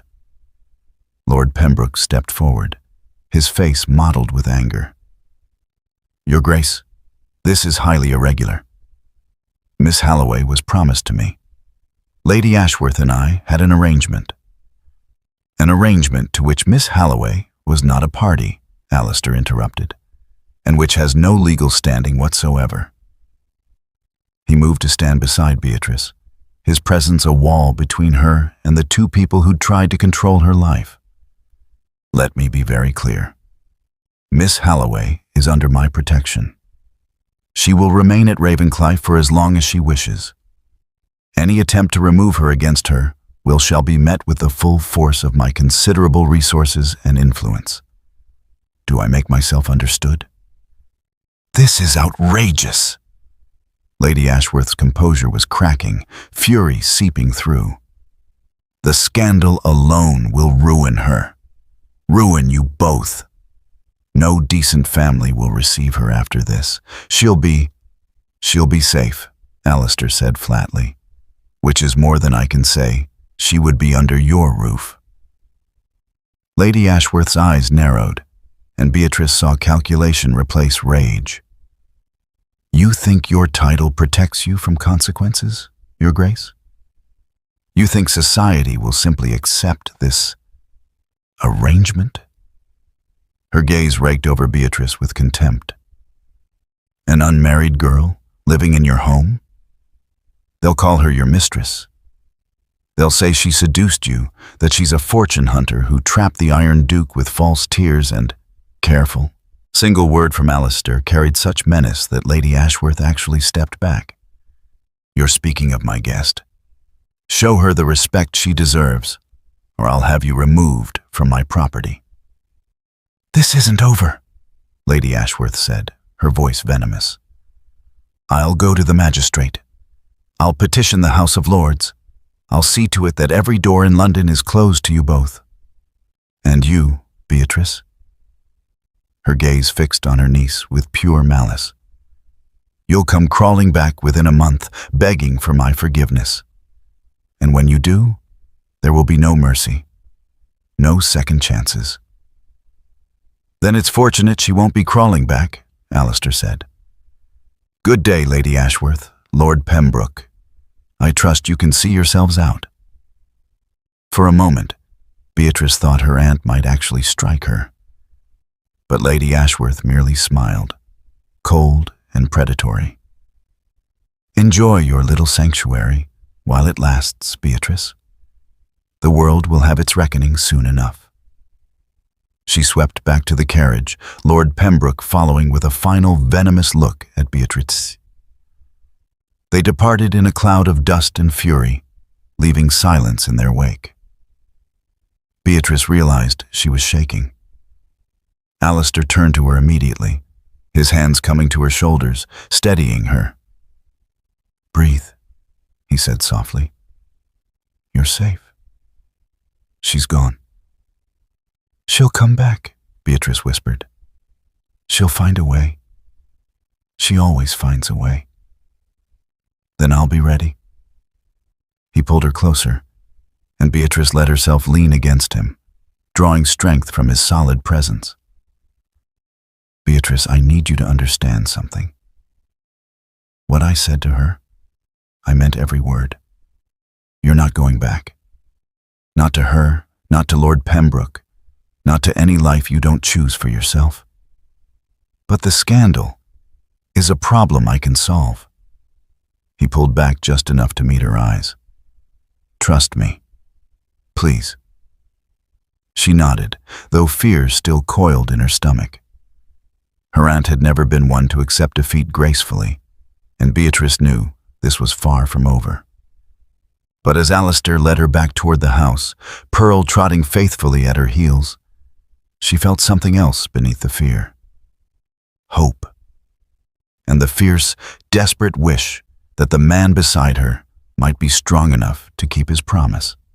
The afternoon sun cast long shadows across Ravenclife's entrance hall as Alistair stood at the window, watching the second carriage approach in as many hours. This one was grander than the first, polished to a mirror shine and accompanied by outriders in Ashworth livery. His jaw tightened. Lady Ashworth was not a woman who accepted defeat gracefully, and she'd clearly decided to escalate. Beside him, Beatrice had gone pale, her fingers twisted so tightly in Pearl's fur that the puppy squirmed in protest. He could feel the fear radiating from her in waves, could see the years of conditioning warring with the fragile confidence she'd begun to build during her time at Ravenclife. "She's brought reinforcements," Beatrice whispered, her voice hollow. "That's Sir Edmund Fairfax's carriage behind hers. He's a magistrate and he owes my aunt favors." Her breathing was becoming shallow, rapid. "Alistair, if she has legal documents, if she's convinced him that I need to be returned to her care, then he'll learn that legal documents mean very little when faced with a duke who has no intention of surrendering." Alistair turned to her, catching her chin gently to make her meet his eyes. "Beatrice, look at me. Whatever happens in the next hour, remember this. You are not alone. You are not the frightened girl in your aunt's house anymore. And I will not let her take you." The carriages rolled to a stop. Alistair watched as Lady Ashworth emerged first, her black silk rustling with calculated elegance. Behind her came Sir Edmund Fairfax, a portly man in his 60s, with the self-important bearing of someone who enjoyed wielding what little power he possessed. And finally, a man Alistair recognized with a cold settling in his chest, Lord Pemberton, a member of the House of Lords and a notorious gossip who would ensure whatever happened here today would be all over London by nightfall. "She's making this public," he said quietly. "She wants witnesses, wants to force my hand through social pressure." "Will it work?" Beatrice's voice was barely audible. "No." He took her hand, squeezing it firmly. "But it will be unpleasant. Can you bear it?" She nodded, though he could feel her trembling. Pearl, sensing her distress, licked at her wrist and whined softly. Mrs. Blackwood appeared in the doorway, her expression grim. "Your Grace, Lady Ashworth and her party are requesting an audience. She says it's a matter of legal urgency. Show them into the drawing room." "And Mrs. Blackwood?" Alistair's voice dropped. "Have Thomas ready the carriage, just in case." The housekeeper's eyes widened slightly, understanding the implication, then nodded and withdrew. Alistair offered Beatrice his arm, feeling her hand tremble as she placed it on his sleeve. "Remember," he said softly as they walked toward the drawing room, "you are under my protection. That means something in this world, even to women like your aunt." The drawing room had been designed by his mother to be welcoming. All cream walls and soft furnishings meant to gentle the harsh northern light. But the moment they entered, the space felt like a battlefield. Lady Ashworth stood by the fireplace in a position of deliberate dominance, flanked by her allies like a general with her troops. She dressed for war in severe black, her gray hair arranged in an elaborate style that added inches to her already imposing height. "Your Grace." Her voice was cold enough to freeze fire. "How good of you to finally grant us an audience. I trust you've had time to consider the gravity of your actions." Alistair settled Beatrice into a chair near his own, noting how she clutched Pearl like a talisman. He remained standing, using his height to full advantage. "Lady Ashworth. Gentlemen, I confess I'm uncertain what actions you're referring to. Miss Halloway has been my guest at Ravenclife, which hardly constitutes a crime." "Your guest?" Sir Edmund Fairfax's jowls quivered with indignation. "Your Grace, surely you understand the impropriety of an unmarried young woman residing in a bachelor's household without a chaperone. It's simply not done." "Mrs. Blackwood has served as chaperone," Alistair said coolly. "My housekeeper is beyond reproach, as is her presence in this household." "A servant is hardly an adequate chaperone for a young lady of quality," Lord Pemberton interjected, his voice dripping with false concern. "The scandal alone, Your Grace. Think of Miss Halloway's reputation." "I am thinking of Miss Halloway." Alistair's voice hardened. Which is more than can be said for those who would force her into an unwanted marriage with a man twice her age. Lady Ashworth's expression flickered just for a moment before settling back into cold disdain. How dramatic. Your Grace has been listening to my niece's fancies, I see. Beatrice has always had an unfortunate tendency toward hysteria and exaggeration. It's a failing I've tried to correct, but she remains emotional. Beatrice flinched at the familiar criticism, and Alistair felt rage coil in his chest. He'd seen this tactic before, the casual dismissal of a woman's words as hysteria, the implication that her very emotions rendered her unreliable. Miss Halloway has shown nothing but rationality and courage in my presence, he said, his tone like cut glass. If you wish to call her hysterical, Lady Ashworth, you'll need to provide evidence beyond your own convenient assertions. The evidence is the situation itself. Lady Ashworth's composure cracked slightly. She fled my home in the middle of a gala, stole away in your carriage like a common thief, and has been living here in scandal ever since. If that's not evidence of an unbalanced mind. She fled because she overheard your footman discussing how he intended to drown her dog, Alistair interrupted, his voice deadly quiet. Weight it proper, I believe were his exact words. The Thames don't give up what it takes. The silence that followed was absolute. Sir Edmund cleared his throat uncomfortably. Even Lord Pemberton looked taken aback. That is an outrageous accusation, Lady Ashworth said. But something in her voice had shifted. My niece's attachment to that creature was always excessive. I may have suggested that a dog was inappropriate for her station, but to suggest I would have it killed. You ordered it killed. Beatrice's voice cut through the room, quiet but steady. Alistair felt pride surge through him as she stood, still clutching Pearl, but with her chin raised and her dark eyes blazing. I heard Jonathan discussing it with the other footman.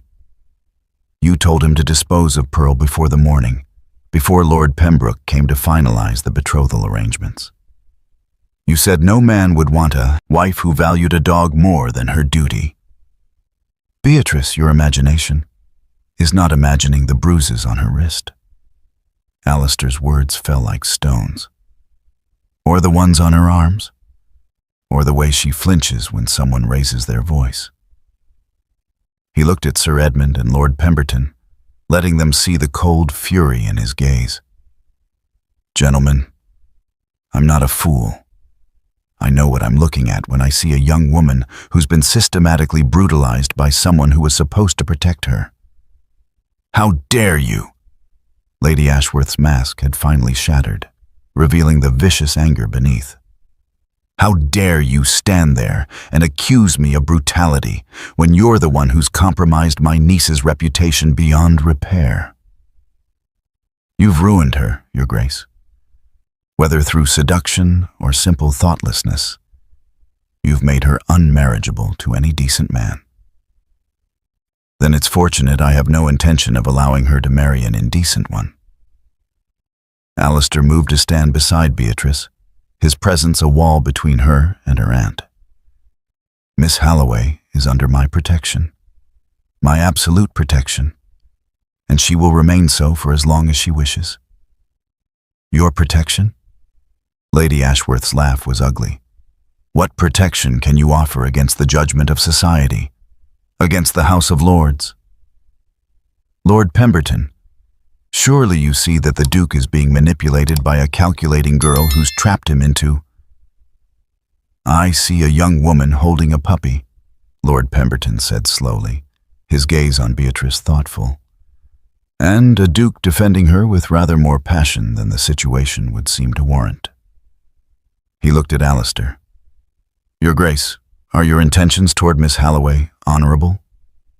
The question hung in the air. Alistair felt Beatrice go very still beside him, felt the weight of the moment pressing down on all of them. This was the trap, the corner Lady Ashworth had been maneuvering him toward. Either admit his intentions were dishonorable and lose all moral authority, or propose marriage and be seen as forced into it by scandal and manipulation. But as he looked at Beatrice, at the fierce, loyal, wounded girl who'd risked everything for a creature that depended on her, he realized the trap had no teeth. Because the answer was simple, and it had been since the moment he'd found her trembling on his carriage floor.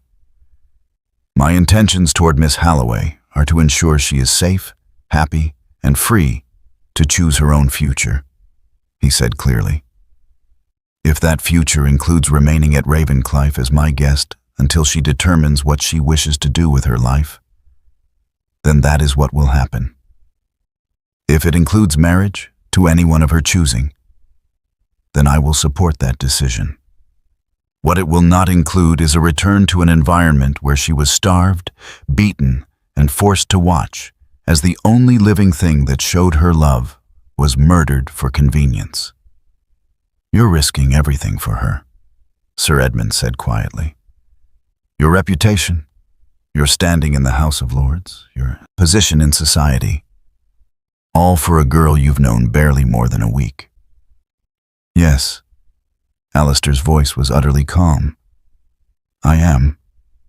Lady Ashworth stared at him, calculation replacing fury in her ice-chip eyes. You'll regret this, Your Grace. Both of you. I'll see to it that every door in London is closed to you. Every family of quality will know that the Iron Duke was brought low by a manipulative little. I suggest you leave now. Alistair's voice cut through her words like a blade. Before I forget that you're a woman and treat you with the same courtesy I'd offer any bully who threatens someone under my protection. For a long moment, no one moved. Then Lady Ashworth swept toward the door, her allies following with varying degrees of reluctance. But she paused in the doorway, looking back at Beatrice with pure venom. This isn't over, Beatrice. You'll come crawling back within a month, begging for mercy. And when you do, I'll make certain you understand the price of defiance. She won't be back, Alistair said quietly. And Lady Ashworth? If you attempt to contact Miss Halloway again, if you spread lies about her in society, if you so much as speak her name in anything but the most respectful terms, I will use every resource at my disposal to ensure that your own position in society becomes untenable. I can be very creative when motivated, and you've motivated me considerably. Lady Ashworth's face went white with rage, but she had no response. She turned and left, her footsteps echoing down the corridor like thunder. When the front door finally closed behind them, Beatrice's legs gave out.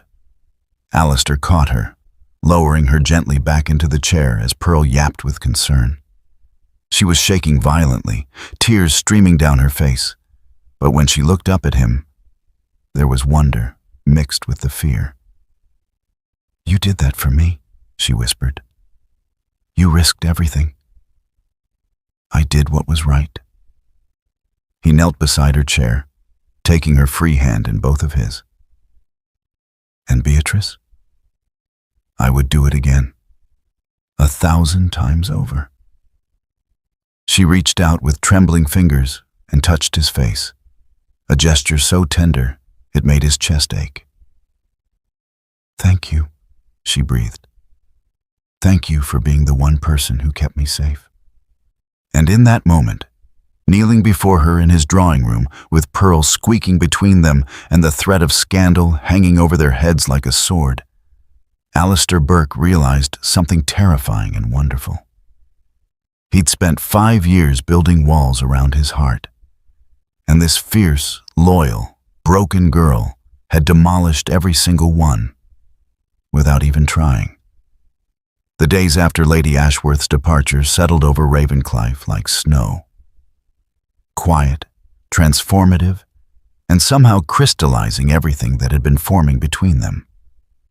Beatrice found herself moving through the manor with a new kind of freedom, as though Alistair's public declaration of protection had finally severed the invisible chains her aunt had wound around her heart. But There was something else now. Something that made her breath catch when she found him watching her across the breakfast table. Something that turned the air electric when their hands brushed as he helped her from her horse after their daily rides. The distance he'd maintained so carefully, the control that had defined the Iron Duke, was fraying at the edges. She felt it too. This pull between them that had nothing to do with protection or duty, and everything to do with the way her heart raced when he smiled, the way his voice softened when he spoke her name, the way they'd both stopped pretending this was merely a temporary sanctuary. It was Pearl, predictably, who forced the moment into being. 5 days after the confrontation, Beatrice was in the library, her favorite room, with its smell of old leather and wood smoke, when Pearl began her most enthusiastic investigation yet of the lower shelves. The puppy had grown bolder in her explorations, and Beatrice had learned to recognize the particular quality of silence that meant Pearl was getting into trouble.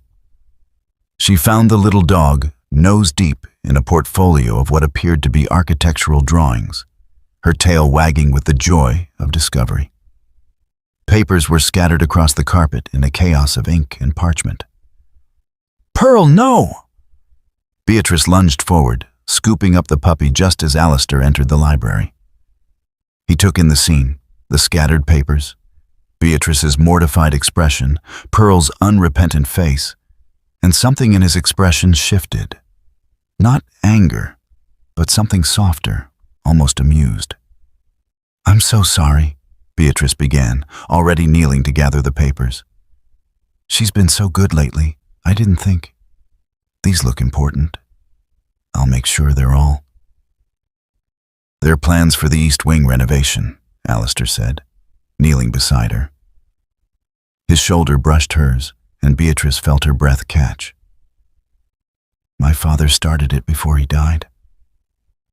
I've been meaning to finish it for years." He picked up one of the drawings, studying it with an expression she couldn't quite read. "I'd planned to turn it into a nursery. When I married Catherine, I thought..." He stopped, his jaw tightening. "You'd need rooms for children," Beatrice finished softly. "Yes." He set the paper down carefully. After everything ended, I put the plans away. Told myself there was no point in finishing something for a future that would never happen." Beatrice's heart ached at the grief in his voice, the old wound laid bare. "And now?" He looked at her then, really looked at her, and the intensity in his gray eyes made her forget to breathe. "Now I'm beginning to think I put away more than just architectural plans." The library suddenly felt too small, the air too thick. Beatrice was acutely aware of how close they were, of the way the firelight caught the angles of his face, of Pearl squirming in her arms as though sensing the importance of this moment. "Alistair," she began, but he shook his head. "Let me say this, Beatrice. I need to say it before I lose my courage, which is something I never thought I'd have to worry about until I found you hiding beneath a wolfskin rug." His lips quirked, but his eyes remained serious. "When I discovered you in my carriage that night, I thought I was rescuing someone in distress. I thought I was simply doing what any decent man would do. But you weren't looking to be rescued. You were saving yourself, saving Pearl, making the impossible choice between safety and love, and choosing love without hesitation." "I didn't have a choice," she whispered. "I couldn't let them hurt her." "You had every choice." His hand came up to cup her cheek, the gesture so gentle it made her eyes sting. "You could have left Pearl behind and saved yourself. You could have accepted your aunt's plans, married Lord Pembroke, lived a safe if miserable life. But you didn't. You chose loyalty over security, chose love over survival, and that..." His voice roughened. That changed something in me I thought was broken beyond repair. Beatrice leaned into his touch, her free hand coming up to cover his. You weren't broken. You were just wounded. There's a difference. I built walls, Beatrice. For 5 years, I built walls around anything that could hurt me. Told myself that control and distance were the same as strength. And then you climbed into my carriage with nothing but a puppy and a fierce heart. And every single wall I'd built started to crumble. I didn't mean to. I know. He smiled, and it transformed his face, making him look younger, lighter, like the man he might have been before betrayal taught him to guard his heart. That's what makes it perfect. You didn't try to breach my defenses or manipulate your way past my control. You just existed. Loyal and brave, and so desperately deserving of someone who would protect you the way you protected Pearl. And somewhere in these past 2 weeks, I stopped being the man who saved you and became the man who can't imagine his life without you in it. Beatrice's vision blurred with tears. Alistair, what are you saying? I'm saying I love you. The words came out rough, honest, like they'd been torn from somewhere deep. I love your fierce loyalty and your gentle heart. I love the way you look at the moors like they're a gift. The way you've learned to ride like you were born to it. The way Pearl follows you everywhere because she knows your safety and home and love all wrapped together. I love that you chose her over everything. And I love that you're teaching me how to choose love over fear. I love you too, she breathed, the words spilling out like a confession. I tried not to. Tried to keep my distance because I was so afraid you'd change your mind, that this was all temporary. But every day you showed me kindness without conditions, safety without a price, and I fell more in love with you than I thought possible. He leaned forward, his forehead resting against hers, and Beatrice felt the tremor that ran through him, this strong, controlled man, undone by emotion. Pearl, squeezed between them, let out a small sound of protest, and they both laughed, the sound shaky and joyful. There's something I need to ask you, Alistair said, pulling back just enough to meet her eyes. And I need you to understand that what I'm about to say has nothing to do with scandal or reputation or saving you from gossip. It has everything to do with the fact that 2 weeks ago, my carriage was empty. My life was empty. I was going through the motions of existence without actually living. And I'd convinced myself that was enough. That safety and control were worth more than love. And now, her voice was barely a whisper. Now I know better. He reached into his pocket and pulled out a ring, simple gold with a single emerald that caught the firelight. This was my mother's. My father gave it to her when he proposed, and she wore it every day until she died.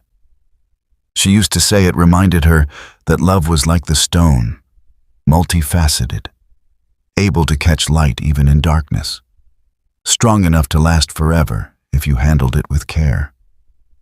Beatrice stared at the ring, her heart thundering so hard she thought it might break through her ribs. Beatrice Halloway, Alistair said, and his voice was steady now, certain, like a man who'd finally found his way home. Will you marry me? Not because of scandal or duty, or because society expects it, but because I cannot imagine another morning without you across the breakfast table, another ride without you beside me, another evening without you curled up in that chair reading while Pearl destroys something priceless. Marry me because you've taught me that walls are just another form of prison, and I want to be free with you. The tears were falling now, hot and fast, and Beatrice couldn't stop them. Pearl was licking frantically at her face, confused by the salt and the emotion. But all Beatrice could see was Alistair, this magnificent, wounded, brave man who'd risked everything to keep her safe and was now offering her everything in return. "Yes," she said, the word coming out choked with joy. "Yes, Alistair. 1,000 times yes." He slipped the ring onto her finger, and it fit as though it had been made for her, the emerald gleaming against her skin like a promise. Then his hands were cupping her face, his thumbs brushing away her tears, and he was kissing her with a gentleness that made her sob into his mouth. It was nothing like she'd imagined a first kiss would be. There was no practiced seduction, no calculated passion. Just honesty and tenderness and the overwhelming sense of coming home to a place she hadn't known existed. When they finally pulled apart, both breathing hard, Pearl had wiggled free and was investigating the architectural plans with renewed interest.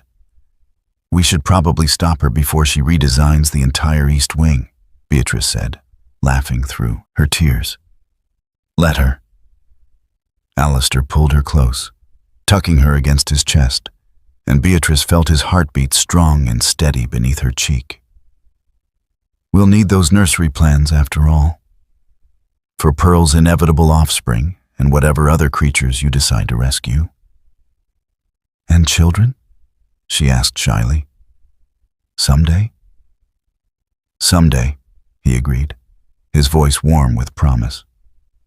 "As many as you want.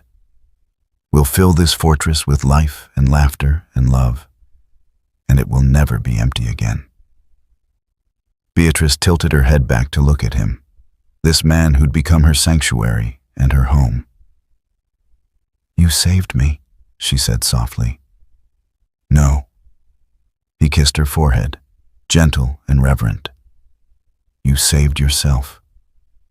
I just had the privilege of keeping you safe while you learned to trust that safety could be real." His arms tightened around her. "You saved me too, Beatrice. From a life half-lived, from walls I'd built so high I'd forgotten what light looked like. You and that ridiculous puppy showed me that loyalty and love weren't weaknesses to be feared. They were the only things worth fighting for." Pearl chose that moment to yap triumphantly, having successfully shredded one of the architectural drawings. They both looked at the damage, then at each other, and dissolved into laughter that echoed through the library like music. Later, when Mrs. Blackwood found them sitting on the floor surrounded by scattered papers, Pearl asleep in Beatrice's lap and Alistair's arm around her shoulders as they planned their future together, the housekeeper smiled knowingly and quietly closed the door. The Iron Duke had finally melted, she would tell the staff later. And it was about time, because Ravenclife Manor had been waiting for its Duchess. And the girl with the white puppy and the fierce heart was exactly what they'd all been hoping for. My sweet family. The Iron Duke risked his entire reputation and his seat in the House of Lords to prove that mercy is worth more than status. Beatrice finally found her sanctuary, but in the real world, stories like hers are often silenced by people like Lady Ashworth. Don't let the bullies win. If you believe that loyalty should always be rewarded, subscribe and share this video to show the world that we stand with the vulnerable. If you leave without liking, you're letting Lady Ashworth have the last word. Don't let her win. Click that button and join the Duke in his stand for justice. At the end of this video, you'll see a suggestion for another powerful story from our channel. Click it and let yourself be surprised by even more unforgettable emotions with love. The Victorian Royal Stories team.